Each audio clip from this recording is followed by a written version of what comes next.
أعوذ بالله من الشيطان الرجيم. بسم الله الرحمن الرحيم. أم حسبت أن أصحاب الكهف والرقيم كانوا من آياتنا عجبا إذ أوى الفتية إلى الكهف فقالوا ربنا آتنا من لدنك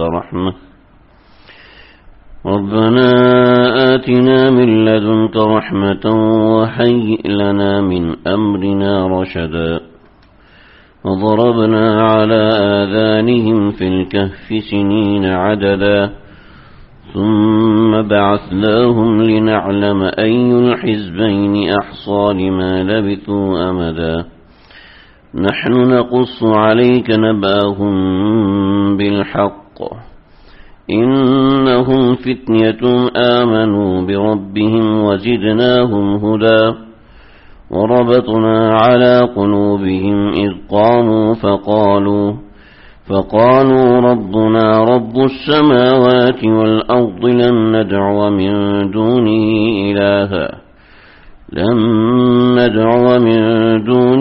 إلها لقد قلنا إذا شططا.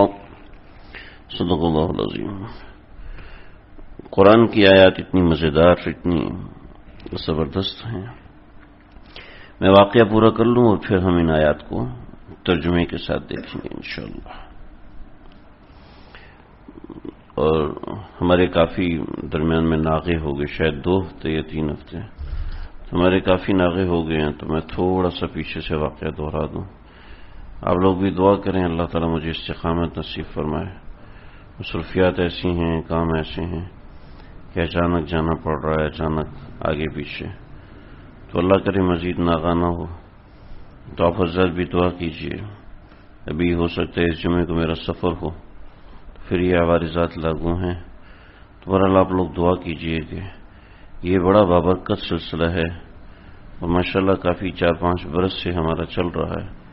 لیکن اس برس میں میری افتاء کی مصروفیات، فتاوی کی مصروفیات کچھ ایسی ہو گئیں.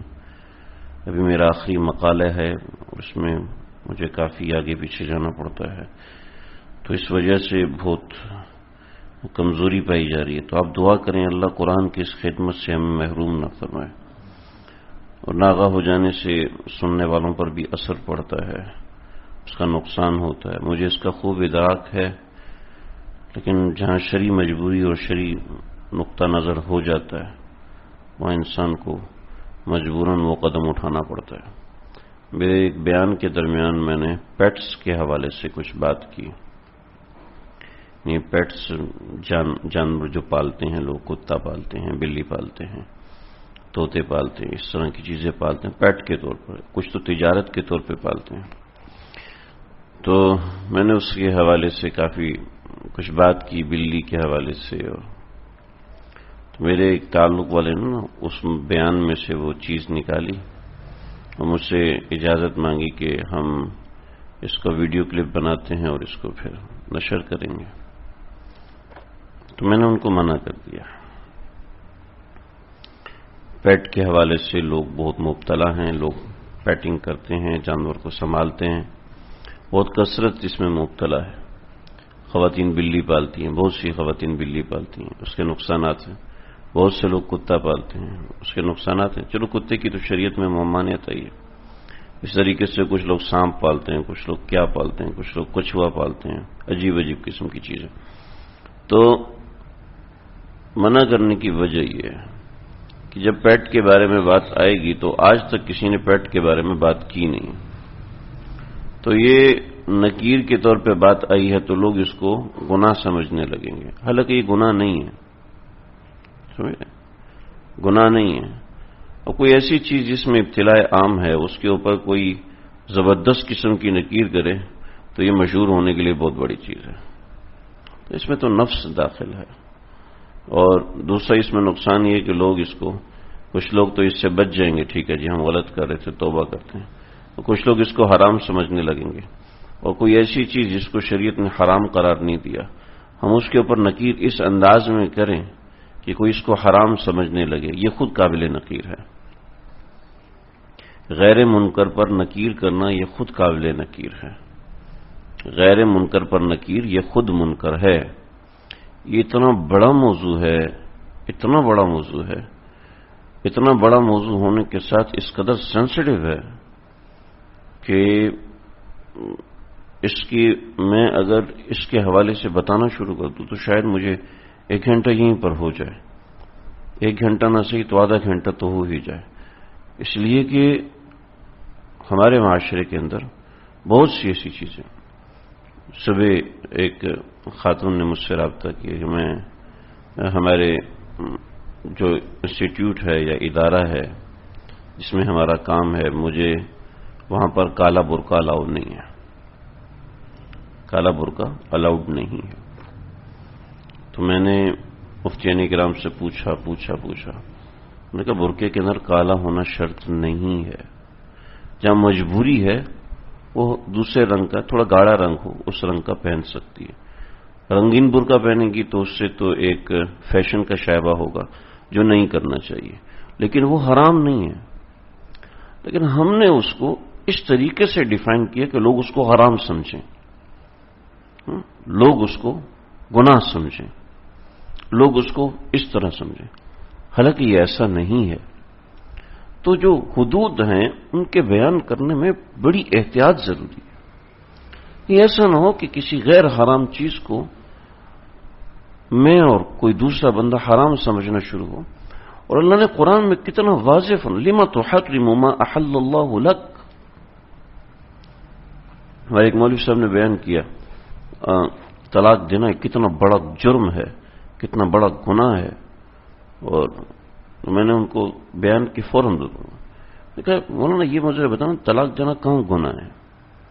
کہ لوگوں کو گناہ بتائیں گے تو جب ہی لوگ اس سے روکیں گے. میں نے کہا آپ کو کس نے اختیار دیا آپ شریعت کو بدلیں؟ کس جگہ میں آپ کو اختیار ملا ہے کہ آپ شریعت کو تبدیل کر کے لوگوں کے سامنے پیش؟ بعض دفعہ ایسا کرنا پڑتا ہے. میں نے کہا نظیر دکھائیں مجھے، پیغمبر صلی اللہ علیہ وسلم کی تعلیمات میں سے دکھائیں مجھے.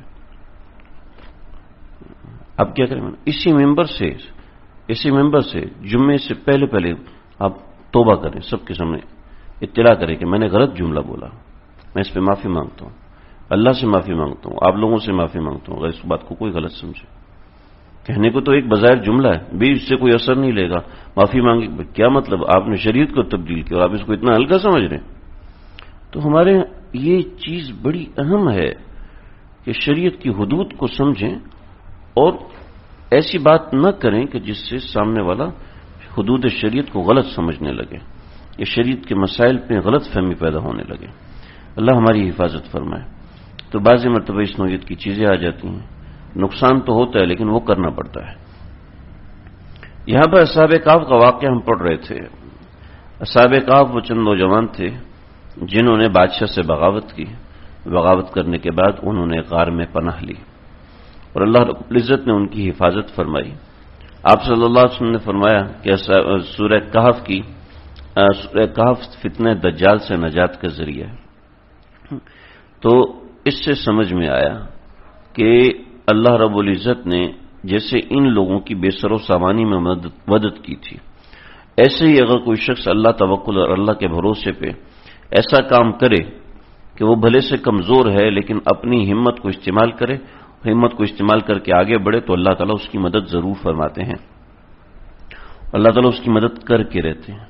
قرآن مجید نے جن واقعات کو اٹھایا وہ لاکھوں کروڑوں واقعات میں سے چند ایک واقعات ہیں. تو اس کے اندر لاکھوں کروڑوں واقعات کی حکمتیں بھی پوشیدہ ہوں گی، اس میں بے شمار ایسی چیزیں بھی ہوں گی. چنانچہ ان آیات کے اندر اصحاب کہف کا واقعہ درج ہے. اس کو پورا کرتا ہوں. میں نے جیسے ذکر کیا تھا کہ ان حضرات نے ایک صحاب کو بھیجا، روایت میں اس کا نام تملیخہ آتا ہے. تملیخہ کو بھیجا کہ تم جاؤ اور جا کے کھانے کا سامان لے کے آؤ. وہ کھانے کا سامان لینے گیا.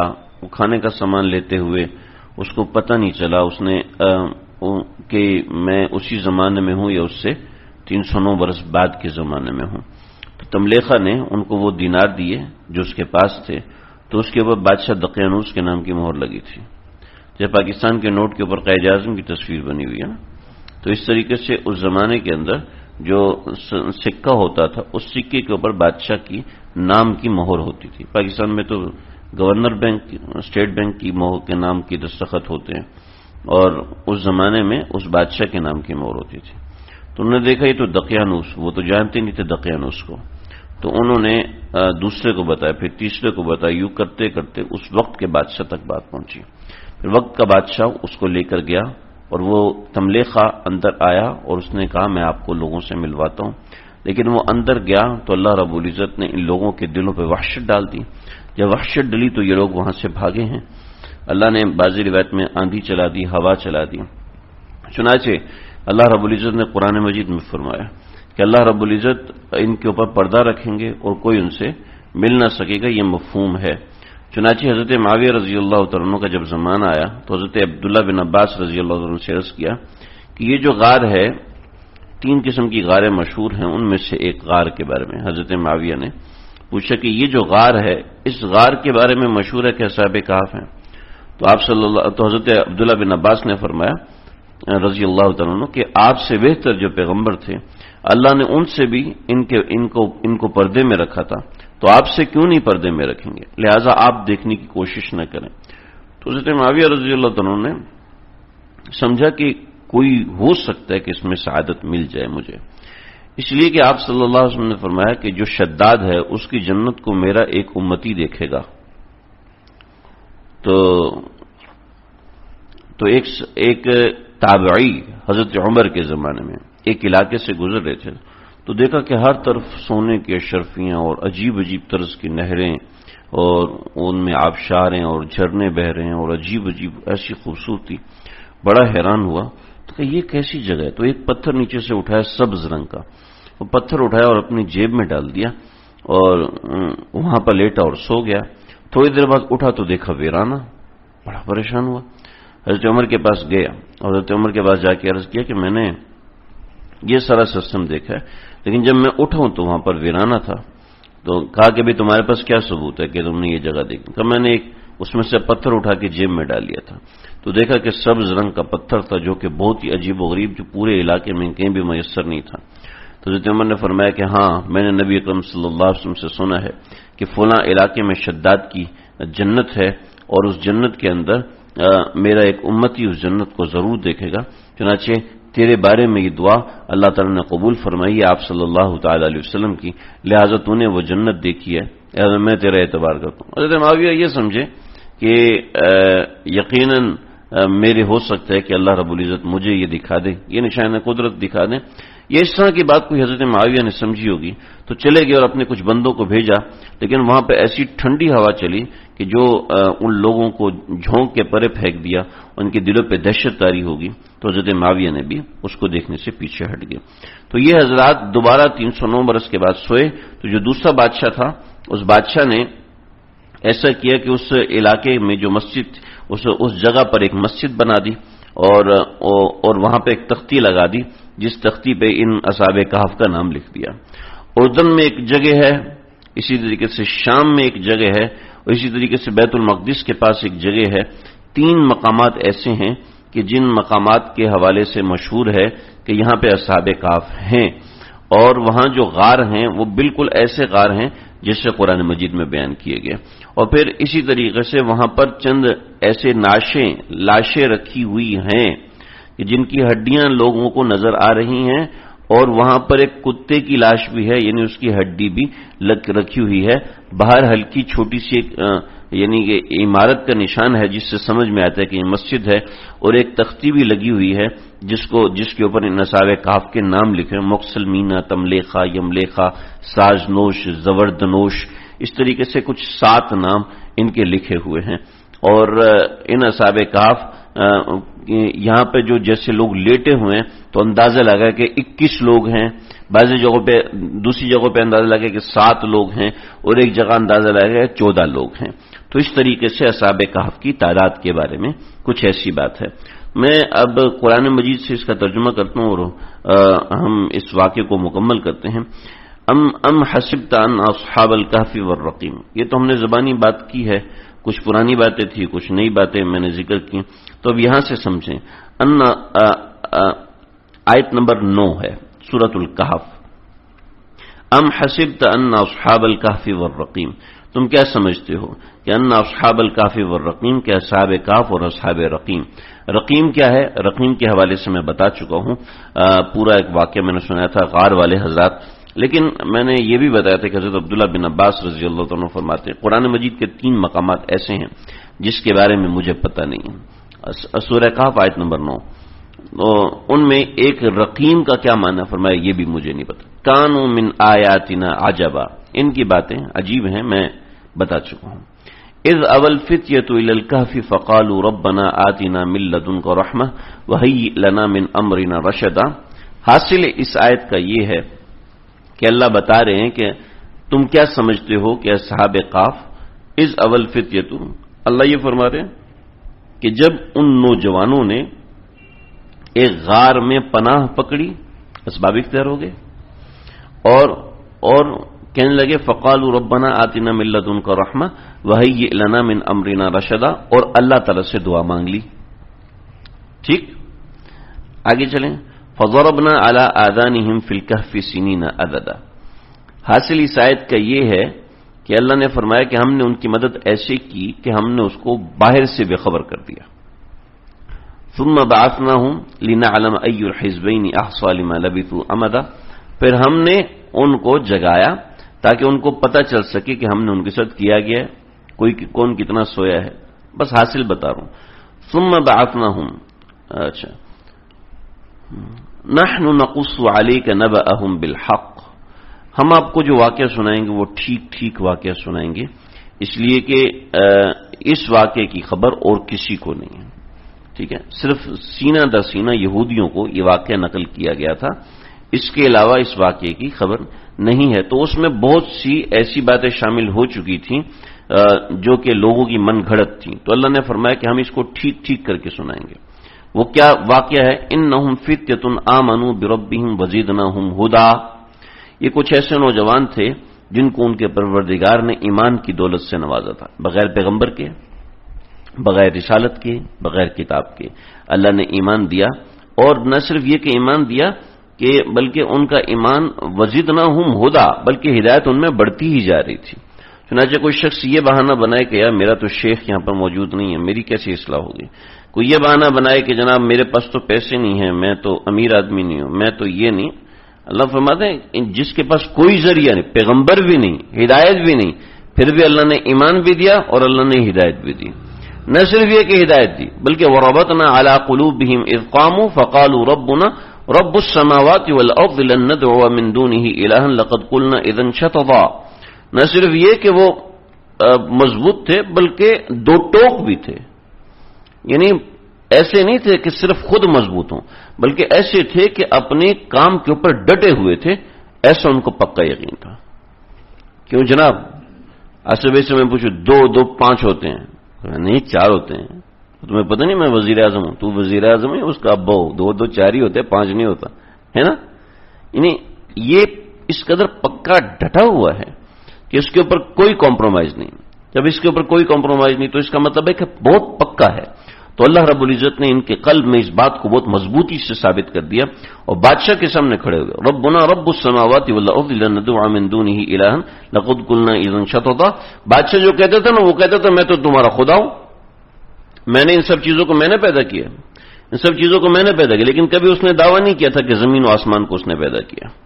چنانچہ اس کا رد کر دیا کہ جس نے زمین کو پیدا کیا اور جس نے آسمان کو پیدا کیا. اور اگر ہم تیری بات کرتے تو ہم بڑے بیوقوف ہوں گے. یہ بتا دیے کہ جو تیری بات مانتا ہے وہ بیوقوفی ہے.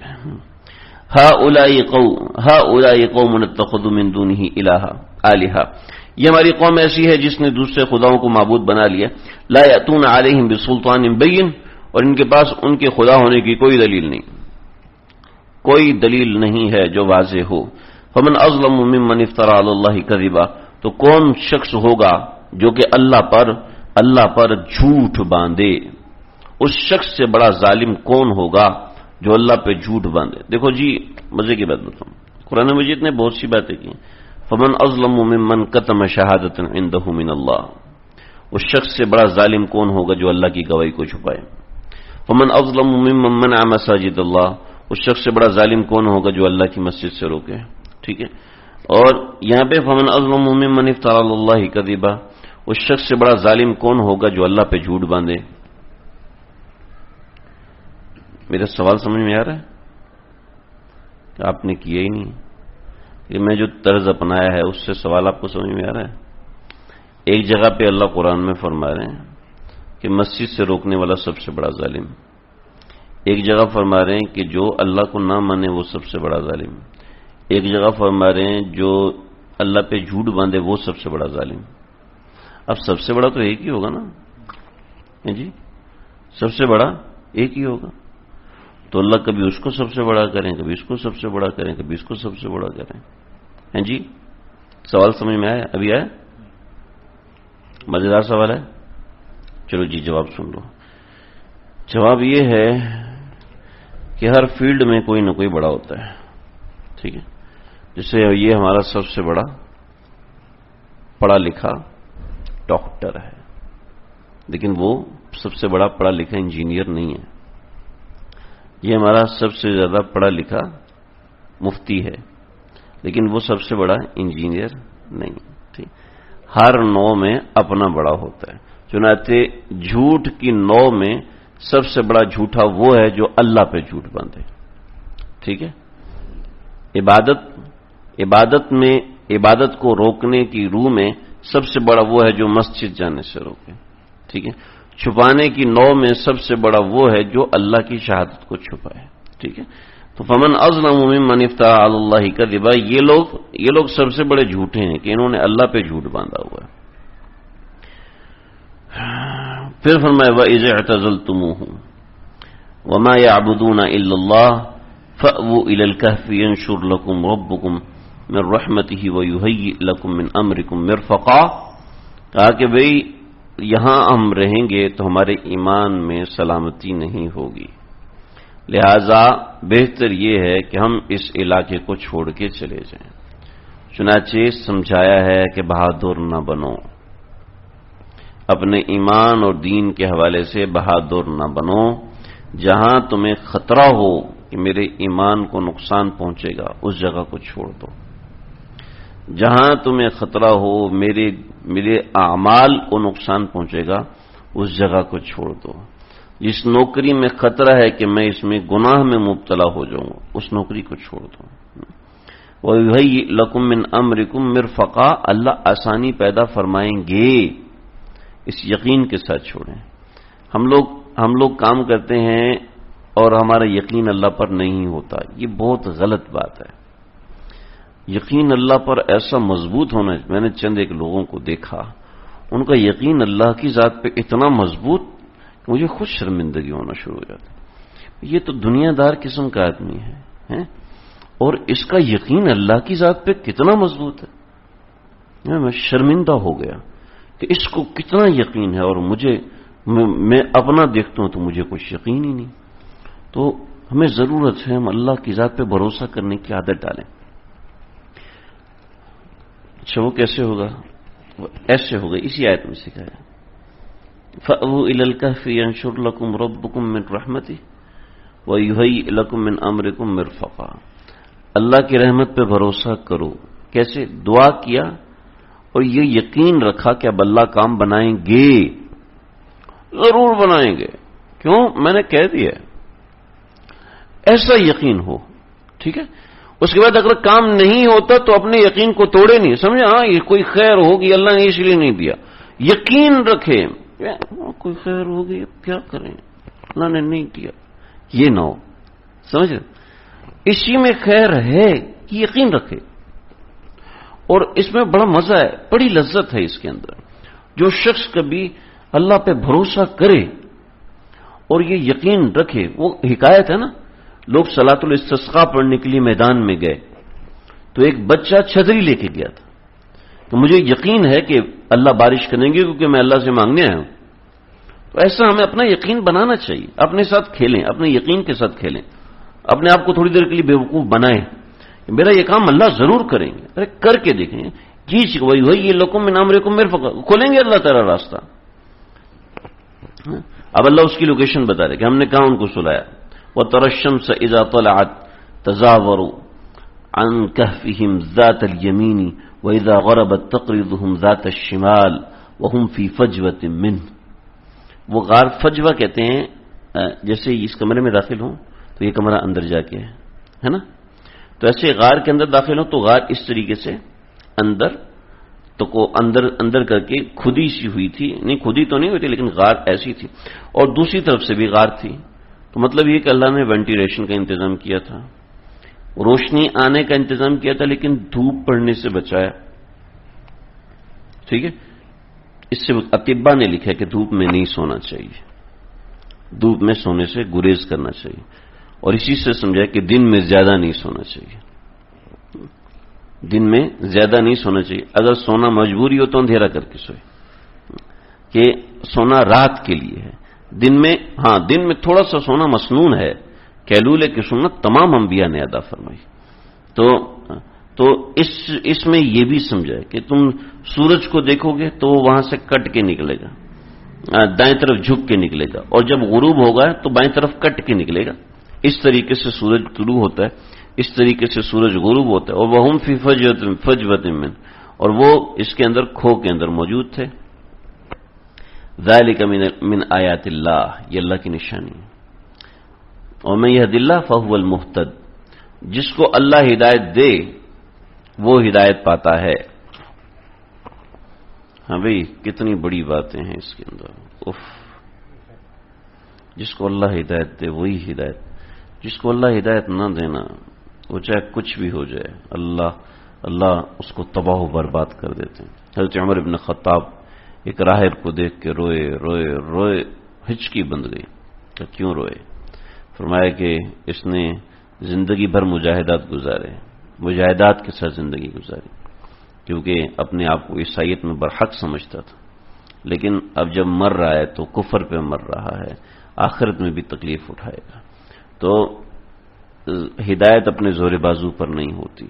چنانچہ ہم جو داڑھی ٹوپی والے ہیں، تبلیغی جماعت والے، ہم خانقاہ والے، ہم مدرسوں والے جو لوگ ہیں نا، ہم لوگ اپنے آپ کو ہدایت پہ سمجھ رہے ہوتے ہیں. سمجھ رہے؟ یہ بہت بڑی گمراہی ہے، اس سے بڑی گمراہی نہیں ہے. ایمان والا ڈرتا رہتا ہے، ہم مطمئن بیٹھے، ہمیں معاف نہیں کریں گے تو کس کو معاف کریں گے اللہ. بالکل یہودیوں والا جملہ. بڑی خطرناک بات ہے، بڑی خطرناک بات ہے. ہم اپنے آپ کو 100% ہدایت پہ سمجھ رہے ہوتے ہیں، اس کا دعویٰ بھی کر رہے ہوتے ہیں. دعویٰ کرنی جس کو اللہ ہدایت دے، اللہ جی مجھے ہدایت دے. اللہ سے ہدایت مانگتے رہنا چاہیے بار بار. اللہ جی میں غلط کروں تو مجھے روک دیں، اللہ جی میں غلط کروں تو آپ ہاتھ پکڑ لیں. یعنی اپنے آپ کو اتنا مستغنی نہیں سمجھنا چاہیے کہ میں تو جی جماعت سے جڑا ہوں، میں مدرسے والوں سے، میں تو بزرگوں سے جڑا ہوں، میرے ساتھ کیا مسئلہ ہوگا. نہیں، ایسا نہیں، بلکہ ڈرتے رہنا چاہیے کہ امید ہے اللہ تعالیٰ معاف فرما دیں. اللہ جی آپ معاف فرما دیں، ہم نے بہانہ کر لیا، ہم آپ کے نیک بندوں کے ساتھ شامل ہو چکے ہیں، ہم نے بہانہ کر دیا، اب آگے ہماری مدد فرمائیں. ایک تو یہ کرنا، اور دوسرا آگے اللہ نے ڈرایا ضلالت سے پناہ بھی مانگتے رہنا. وَمَن يُضْلِلْ فَلَن تَجِدَ لَهُ وَلِيًّا مُرْشِدًا، فَلَن تَجِدَ لَهُ وَلِيًّا مُرْشِدًا، مرشد راستہ دکھانے والا. جس کو اللہ گمراہ کر دے اس کو کوئی راستہ نہیں دکھا سکتا، کوئی راستہ نہیں سمجھا سکتا. چنانچہ یہ نہ سمجھے کہ فلاں بزرگ سے بیعت ہونے میں ہدایت ہے. ہدایت اس صورت میں ہے کہ جب ہم ہدایت کے رخ کو اپنائیں گے، جیسے اصحاب کہف نے اپنایا. ہدایت کو جب ہم اپنائیں گے تب ہمیں ہدایت ملے گی، ورنہ کوئی دوسرا شخص کبھی ہدایت نہیں دے سکتا. ابو طالب مرنے والے ہیں، اللہ کے نبی، یا اللہ ان کو ہدایت دے. انک لا تہدی من احببت ولکن اللہ یہدی من یشاء. ارے محمد صلی اللہ، میرے پیارے پیغمبر، ایسا نہیں. انک لا تہدی من احببت، آپ جس کو چاہیں ہدایت نہیں دے سکتے. ولیکن اللہ یہدی من، جس کو میں چاہوں گا ہدایت دوں گا. اور اللہ نے ہدایت رکھی ہوئی ہے انسان کے اختیار میں. سمجھ رہے؟ انسان کے اختیار میں ہدایت رکھی. مرضی ہے نماز پڑھ، من شاء فلیؤمن، ومن شاء فلیکفر، چاہو تو ایمان لاؤ، چاہے تو کفر کرو، تمہاری مرضی. انا اعتدنا للظالمین نارا، چنانچہ جو اپنی مرضی سے ہدایت قبول نہیں کرے گا، پیغمبر کا چچا ہے، نام بابا نام، کوئی راستہ نہیں. جو اپنی مرضی سے ہدایت قبول نہیں کرے گا، پیغمبر کا بیٹا ہے حضرت نوح علیہ السلام کا، ہدایت نہیں. پیغمبر کی بیوی ہے حضرت لوط علیہ السلام کی بیوی، نہ بھائی اپنی مرضی سے ہدایت اختیار نہیں کی، ہم نہیں دیں گے ہدایت، چاہے تم کتنی بڑی نسبت لے کے آ جاؤ. اللہ ہماری حفاظت فرمائے، ہمارے گناہوں کو معاف فرمائے. تحسبهم ایقاظا وهم رقود، کتنی خوبصورت طریقے سے اللہ نے بتایا کہ مجھے ان سے کتنی محبت ہے. تم دیکھو گے کہ سمجھو گے وہ جاگ رہے ہیں، وهم رقود، لیکن وہ تو سوئے ہوئے ہیں. وَنُقَلِّبُهُمْ ذَاتَ الْيَمِينِ وَذَاتَ الشِّمَالِ، دنیا کے اسباب پورے اللہ نے کیے. جیسے سمجھایا کہ دنیا اسباب کے تابع ہے، دنیا حاصل کرنا چاہتے ہو اسباب پورے اختیار کرو. ہیں جی، جیسے جاگنے کی کوشش کریں نا، آسان میں پورے زور لگا رہے ہیں ماشاءاللہ سے، یہ خوشی ہو رہی ہے آپ کو دیکھ کے کہ جاگنے کی پوری کوشش کر رہے ہیں. تو پورے اسباب اختیار کر رہے ہیں، پورے اسباب اختیار کریں. تو یہ نہیں کہ آپ اٹھ کے بستر پہ چلے جائیں، پورے اسباب اختیار کرنے چاہیے. ویسے ہم ختم کرنے والے ہیں، میں بھی تھکا ہوں، بہت زیادہ تھکا ہوں آج. تو تحسبهم ایقاظا، تم سمجھتے ہو ان کو جاگتا ہو. آپ کے لیے نہیں بول رہا، صاحب کاف کے لیے بول رہا ہوں، آپ تو واقعی جاگ رہے ہیں بھائی. وَنُقَلِّبُهُمْ ذَاتَ الْيَمِينِ وَذَاتَ الشِّمَالِ، اللہ ان کو دائیں بائیں کروٹ بدلتے رہتے ہیں. دیکھو اللہ نے سنا ہے نا 309 سال کے لیے، تو کیا ضرورت ہے کروٹ بدلنے کی؟ لیکن اللہ نے بتایا دیکھو میں پورے اسباب کے ساتھ ان کو جگائے ہوئے ہوں. اللہ مارنے کے بعد بھی زندہ کر سکتے تھے. حضرت عزیر کو مارنے کے بعد زندہ کیا نا، مارنے کے بعد زندہ کیا، ان کی کوئی کروٹ نہیں بدلی، لیکن ان کو سلایا، دنیا کو دکھایا. وَقَلْبُهُمْ بَاسِطٌ ذِرَاعَيْهِ بِالْوَصِيدِ، ان کا کتا اپنے دونوں بازو پھیلا کے آگے بیٹھا ہوا ہے. اللہ اللہ. پھر آگے وہی آیت جو حضرت عباس نے فرمائی تھی، لَوِ اطَّلَعْتَ عَلَيْهِمْ لَوَلَّيْتَ مِنْهُمْ فِرَارًا، اگر آپ کو پتہ بھی چل جائے نا کہ یہ یہاں پر ہے تو لَوَلَّيْتَ مِنْهُمْ فِرَارًا، تو آپ ان سے بھاگ جائیں گے. وَلَمُلِئْتَ مِنْهُمْ رُعْبًا، اور آپ کے دل میں رعب بھر جائے گا. چنانچہ جہاں جہاں کی تصویریں ہیں سمجھ لیں وہ غلط ہیں، سمجھ رہے ہیں؟ جہاں جہاں کی تصویریں مل رہی ہیں نا آپ کو، یہ اصحاب کہف کی تصویریں فلانے ڈھما کے، وہ سمجھ لیں غلط، کیونکہ قرآن میں صاف دیا ہوا ہے کہ آپ اگر ان کو پتہ چل جائے نا یہ اصحاب کہف کی غار ہے تو کیا ہوگا، ایسے ہو جائے گا، ان کے دل میں رعب پڑا. وَكَذَلِكَ بَعَثْنَاهُمْ لِيَتَسَاءَلُوا بَيْنَهُمْ، اور ایسے ہی ہم نے ان کو جگایا تاکہ وہ ایک دوسرے سے سوال کریں. کیا سوال کیا؟ قَالَ قَائِلٌ مِّنْهُمْ كَمْ لَبِثْتُمْ، اے کتنا سوئے ہو؟ قَالُوا لَبِثْنَا يَوْمًا أَوْ بَعْضَ يَوْمٍ، بھئی تھوڑا سا سوئیں. قَالُوا رَبُّكُمْ أَعْلَمُ بِمَا لَبِثْتُمْ، تمہارا پروردگار بہتر جانتا ہے تم کتنا سوئے ہو.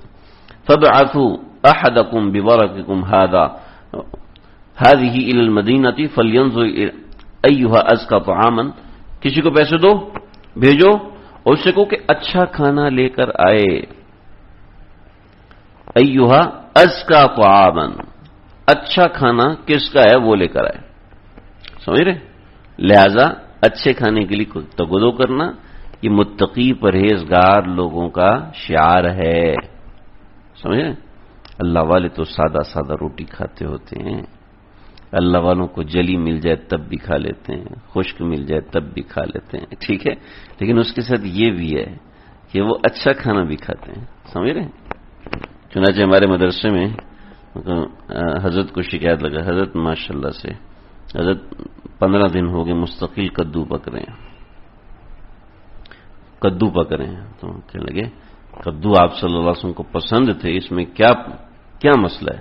ہمارے استاد جی کھڑے ہوئے، ہم کھڑے اور یہی آیت پڑی فَلْيَنظُرْ أَيُّهَا أَزْكَىٰ طَعَامًا.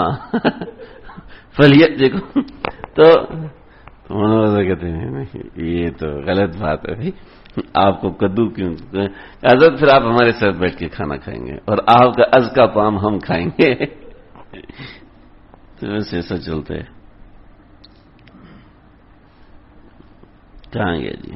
وَلْيَتَلَطَّفْ، اس سے کہا کہ دیکھو جاؤ گے نا تو نرم بات کرنا. ان کو تو نہیں پتا کہ 309 سال گزر چکے ہیں، ٹھیک، ان سے کہا نرم بات کرنا، سارے دین کا خلاصہ نرم بات کرنا. کہ مطلب ولیتلطف قرآن کا، اس میں اگر قرآن مجید میں آپ دیکھیں نا، اس میں لکھا ہے نصف القرآن، قرآن کا بالکل درمیانی ولیتلطف، نرم بات کریں. اور بھی اس کے ترجمے ہیں، اور کہیں ایسا نہ ہو کہ تم کو کوئی پہچان لے، تمہارا پتہ چل جائے. چنانچہ جو اللہ والے ہیں وہ ڈرتے بھی ہیں. ٹھیک ہے، ایسے نہیں کوئی پرواہ ہی نہیں، گولیاں چل رہی تھی اور اللہ والا اللہ پہ بھروسہ کر کے ایسے نکل رہا تھا. اللہ والا نہیں تو وہ بے وقوف تھا. ٹھیک ہے، تو ہمارے دارالعلوم کراچی کے استاد ناظم صاحب، ان خاتون نے، جی مجھے ضروری بات کریں. جی ہم بات نہیں کرتے، نہیں مجھے کرنی ہے بات. اس نے کہا جی کریں. وہ بات کرتی کہتے جی آپ صحیح فرما رہی ہیں، آپ صحیح فرما رہی ہیں، آپ صحیح کہتے آپ بھی تو فرمائیں. کہ میں فرماؤں کہ جی فرمائیں. آپ بہت بے وقوف ہیں. صحیح ہے نے جواب دی. تو ایسا نہیں ہے کہ جو اللہ والے ہوتے ہیں وہ ان کو ڈر نہیں لگتا کسی چیز سے، کوئی بات بری نہیں لگتی، کوئی سی بات پہ غصہ نہیں آتا. یہ سب صفات ہیں جو انسانی عوارضات میں سے ہیں، ان کا للہیت سے کوئی تعلق نہیں. اگر اللہ والے کو ڈر لگتا ہے تو یہ للہیت کے خلاف نہیں. اگر کسی نیک آدمی کو ڈر لگتا ہے للہیت کے خلاف نہیں. ٹھیک ہے، چنانچہ ہمارے ہاں یہ بیٹھا ہوا یار میں تو اتنی بات سے ڈر جاتا ہوں، میں کہاں سے اللہ والا ہوں؟ بھائی آپ بھی اللہ والے ہیں، اللہ والے بھی اس بات پہ ڈرتے ہوتے ہیں، اس میں کون سی ایسی بات ہے؟ تو یہ بنایا ہوا کہ اللہ والا تو وہی ہے نا جو امام صاحب ہے، جو مؤذن صاحب ہے، وہی اللہ والا ہے. نہیں، ایسا نہیں ہے. انہم ان یظہروا علیکم، وہی ہے نا، وہ کہتے ہیں بھائی بچے کو آگ میں سے بندہ نکال کے لے کے آیا. کہتے بھی واہ واہ کتنا بہادر ہیں، کوئی بتائیں کیا انعام چاہیے آپ کو؟ بس مجھے وہ بندہ بتا دو جس نے مجھے دھکا دیا تھا. اللہ والا وہی ہے جو آگ میں کود جائے اس کو کچھ بھی نہ ہو.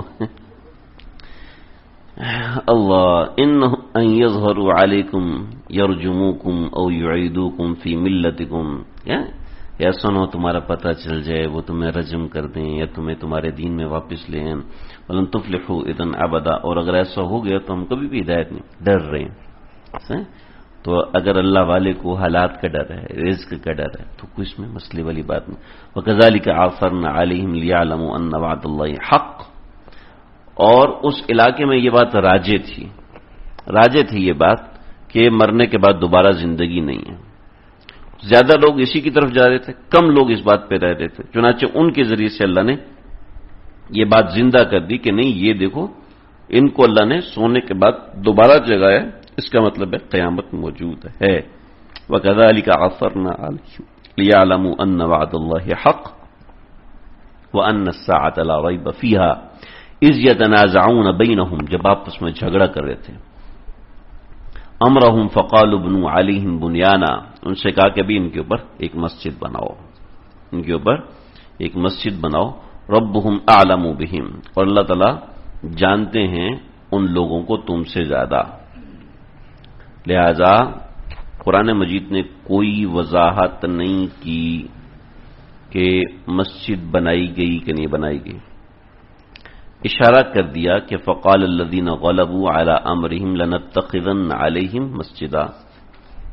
ہاں، جو لوگ غالب آئے انہوں نے کہہ دیا کہ نہیں ان کے اوپر ہمیں مسجد بنانی ہے، اور انہوں نے مسجد بنائی. لیکن قرآن مجید نے، شیخ الاسلام مفتی تقی عثمانی صاحب نے فرمایا کہ قرآن مجید نے اس کی کوئی تائید نہیں فرمائی کہ انہوں نے ان کی قبروں پر مسجد بنائی کہ نہیں بنائی. کوئی تائید نہیں فرمائی. اگر یہ اچھا امر ہوتا تو قرآن اس کی تائید کرتا کہ کتنا اچھا کام کیا کہ مسجد بنا دی، کتنا اچھا کام کیا کہ انہوں نے مسجد بنا دی. اس کے ساتھ ایک اور مسئلہ نکلا کہ گھر کے ساتھ مسجد ہونی چاہیے. انہوں نے اس کو گھر سمجھا، گھر کے ساتھ ایک مسجد بنانے کا داعیہ پیدا ہوا. تو گھر کے ساتھ ایک مسجد ہونی چاہیے. وہ کیا ہے؟ وہ یہ طریقہ کار سیکھا کہ گھر کے اندر ایک جگہ مخصوص کر لی جائے، وہیں پہ جائے نمازیں بچھا دی جائیں کہ یہیں پر ہماری مسجد ہوگی، ہم یہاں پر سنتیں پڑھا کریں گے، نفل پڑھا کریں گے، تلاوت کیا کریں گے، ذکر کیا کریں گے. صالحین کا ابتدا سے یہ طریقہ چلتا ہوا آیا ہے. آپ لوگ گاؤں گئے کبھی؟ جی، گاؤں میں جو گاؤں کی عورتیں جب ان کو جہیز دیا جاتا تھا اور آج بھی دیا جاتا ہے تو ان کو ایک ساتھ پھٹا ملتا ہے. جس کے وہ ایک چھوٹی سی مسجد کا ایک ٹکڑا سا بنا ہوتا ہے جائے نماز کے طور پر. پہلے زمانے میں یہ بہت زیادہ ہوا کرتے تھے، اب لے دے کے بس ایک رہ گیا، لیکن اور آہستہ آہستہ شہروں میں تو یہ چیز بھی نہیں رہی، لیکن پہلے مستقل ہوتا تھا کہ بچی جب گھر سے جاتی تھی تو اس کو اس کی یہ مسجد ساتھ دی جاتی تھی. تو یہ پہلے زمانے میں بہت ایک اچھا رواج تھا کہ گھروں میں یہ طریقہ کار ہوتا تھا. آج کل یہ طریقہ کار ناپید ہو گیا ہے. میں نے اس کے اوپر بڑی تحریک چلائی ہے کہ ہر گھر میں تھوڑی سی جگہ ہونی چاہیے جہاں 2-3 مصلے مستقل بچھے ہوں، تصویر رکھی ہو، قرآن مجید کی رحل رکھی ہو، اور وہاں بیٹھ کر لوگ تلاوت کریں، عبادت کریں. بھلے سے 2 مصلوں کی جگہ رکھ لیں، اگر دل ہو تو انسان رکھ ہی سکتا ہے. پھر ان کی تعداد کے اوپر اختلاف ہو. سیقولون ثلاثۃ رابعہم کلبہم ویقولون خمسۃ سادسہم کلبہم رجم بالغیب. کوئی کہتے 3 ہے، کوئی کہتے 4 ہے، اور سارے ایسے اٹکل پچو سے بتا رہے تھے. تو اللہ فرماتے ہیں، اللہ نے کہا کہ قل رب اعلم بعدتہم، اللہ ان کی تعداد کو جانتے ہیں. بتایا کیا؟ یہ بتایا کہ ان چیزوں کے اندر پڑھنے میں کوئی فائدہ نہیں، فضول چیزیں. مرنے کے بعد میرے ساتھ کیا ہوگا مجھے سب بتانا، ذرا بتائیں تو صحیح، کچھ تو پتہ ہوگا. مرنے کے بعد میری امی کے ساتھ کیا ہوا ذرا بتائیں تو صحیح، کچھ تو پتہ ہوگا.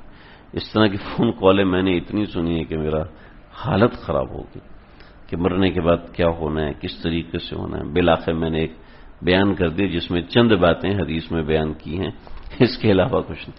تو ایسا ہے کہ ہم ایک غیر ضروری چیزوں میں پڑے ہوئے ہیں، تو غیر ضروری چیزوں میں پڑھنے کی ممانعت ہے. اللہ سمجھنے کی توفیق عطا فرمائے. واخر دعوانا الحمدللہ. بسم اللہ الرحمن الرحیم. الحمدللہ رب العالمین، والصلاة والسلام علی سید الانبیاء والمرسلین. ربنا تقبل منا انک انت السمیع العلیم، تب علینا انک انت التواب الرحیم. افرغ علینا صبرا وثبت اقدامنا انصرنی وانصرنا علی القوم الکافرین. اللہ جی جو کہا ہے سنا ہے، کہنے والا سننے والے ہم سب محتاج ہیں. آپ ہماری مدد فرما دیجیے، قرآن کو ہمارے دل میں اتار دیجیے. اللہ قرآن مجید کے لیے وقت نکالنے والا بنائیے، اس کو سمجھنے والا، دل میں رکھنے والا، دل میں بٹھانے والا ہم سب کو بنا دیجیے. اس کی برکت سے ہماری جائز حاجات کو اپنے فضل سے، کرم سے، اے اللہ محض اپنے فضل و کرم سے پورا فرمائیے. ہماری تکالیف کو دور فرما دیجیے، پریشانیوں کو دور فرما دیجیے. جن لوگوں نے دعاؤں کا کہا ہے ان سب کی حاجات کو اپنے فضل سے، کرم سے، اے اللہ اپنے خاص فضل و کرم سے اللہ پورا فرما دیجیے. اللہ اس قرآن کی تعلیمات کو ہمارے دل میں بسا دیجیے، قرآن سے دل لگانے والا بنائیے، قرآن سے تعلق بنانے والا بنائیے. اللہ قرآن سے جی چرانے سے ہم سب کو بچا لیجیے. اے اللہ یہ جو ایک ادنا سی کوشش، ایک نکمی سی کوشش ہے، اس کو اپنے فضل سے قبول فرمائیے. جو لوگ اس میں بیٹھ رہے ہیں، ساتھ دے رہے ہیں، باقاعدہ سن رہے ہیں، اے اللہ ان کے بیٹھنے کو، سننے کو اور آ جانے کو، اپنا وقت لگانے کو اللہ اپنے فضل سے قبول فرمائیے، منظور فرمائیے. ہمارے جملہ حاجات کو، ہماری جائز حاجات کو اللہ پورا فرما دیجیے. جو لوگ بیمار ہیں اللہ ان سب کو شفاء کلی عطا فرمائیے، صحت کاملہ عاجلہ مستمرہ عطا فرمائیے. ہمارے علی اختر بھائی صاحب کو اللہ صحت کلی، صحت کاملہ عاجلہ مستمرہ عطا فرمائیے. آصف بھائی کو نرینہ صالح اولاد کی دولت سے نواز دیجیے. خالد بھائی ہمارے ڈاکٹر خالد صاحب، ان کی والدہ صاحبہ انتقال فرما گئیں، اے اللہ ان کی مغفرت عظیم عطا فرمائیے. اے اللہ جنت الفردوس کے اعلیٰ ترین مقامات میں جگہ عطا فرمائیے. اے اللہ ان کو صبر عطا فرمائیے، رزق میں فراوانی، رزق میں راحت، جملہ تکالیف سے اللہ حفاظت فرمائیے. ہمارے خالد محسن بھائی اللہ ان کی جملہ پریشانیوں کو، تکالیف کو دور فرما دیجیے. ہمارے عابد صاحب ہیں اللہ مستقل پریشان ہیں، اللہ ان کی پریشانی کو دور فرمائیے. گھر بکنے کو رکھا ہوا ہے اللہ جی آپ ان کی مدد فرمائیے. اللہ آپ غیب سے مدد فرمائیے. ہمارے نعمان بھائی کے بیٹے عبداللہ کو، حسن کو، ان کے والدین کو صحت کاملہ عاجلہ مستمرہ عطا فرمائے. ربنا تقبل منا انك انت السميع العليم وتب علينا انك انت التواب الرحيم. صلی اللہ تعالی علی خیر خلقہ محمد و آلہ وصحبہ.